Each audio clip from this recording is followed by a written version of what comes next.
आपका इस वीडियो में स्वागत है। इस वीडियो में हम माध्यमिक 2023 के मैथ्स पेपर के प्रश्नों का समाधान सीख रहे हैं। इस वीडियो में हम क्वेश्चन नंबर 2 के प्रश्नों का समाधान सीखेंगे। तो चलिए शुरू करते हैं।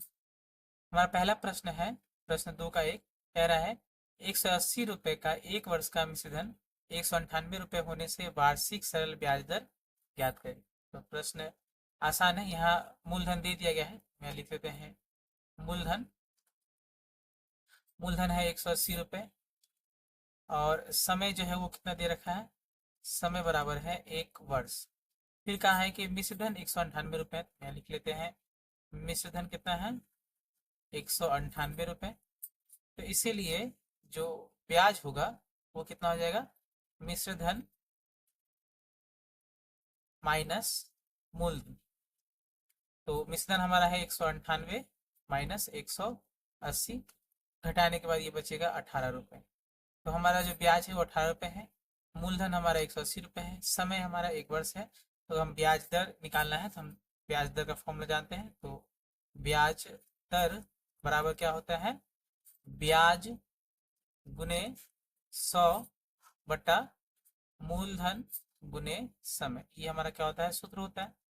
तो ब्याज हमारा 18 रुपए है, गुने 100 बटा मूलधन हमारा 180 रुपए है, गुने समय 1 वर्ष। तो हमसे काटे, ये 0 और 0 कट गया, 18 से 18 कट गया, यानी कितना है 10।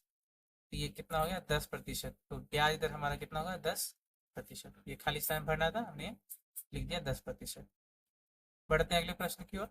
हमारा अगला प्रश्न प्रश्न नंबर 2 का 2 है। 2 का 2 कह रहा है ए स्क्वायर बी सी एवं 4bc का मध्य समानुपाती x होने से x का मान निकालें।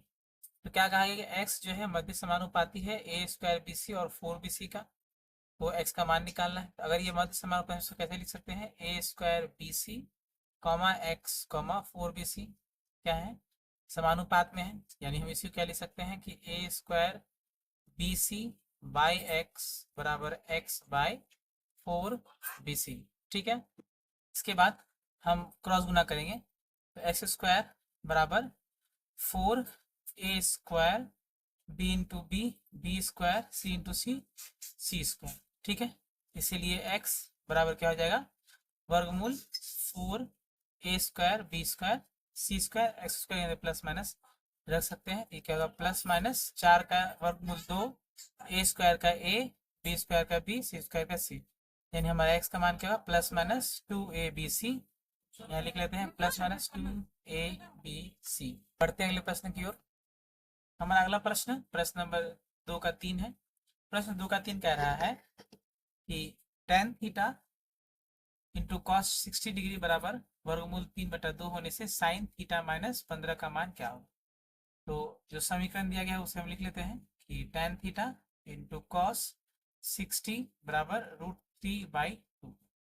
तो सबसे पहले हम थीटा का मान निकाल लेंगे। तो ये tan थीटा इसी को ऐसे लिखेंगे, इनटू कॉस 60 का मान कितना होता है 1/2। यहाँ 1/2 बैठा दी है, बराबर √3/2 हो गया। यहाँ से tan थीटा बाई 2 बराबर √3/2 हो गया।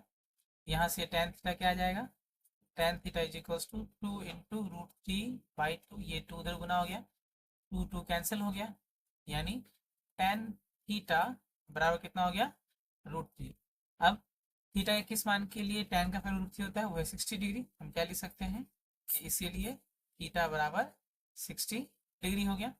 तो यहाँ से थीटा 60 आ गया, तो इसीलिए हम लिखेंगे इसीलिए साइन थीटा माइनस 15 डिग्री बराबर साइन 60 डिग्री माइनस 15 डिग्री, यानी साइन 45 डिग्री। तो साइन 45 कितना होता है 1/√2।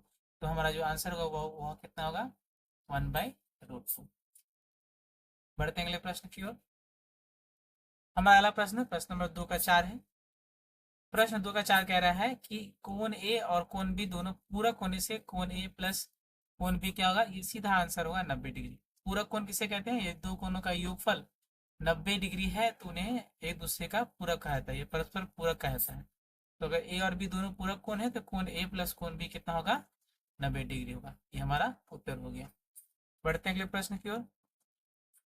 हमारा अगला प्रश्न प्रश्न नंबर 2 का 5 है।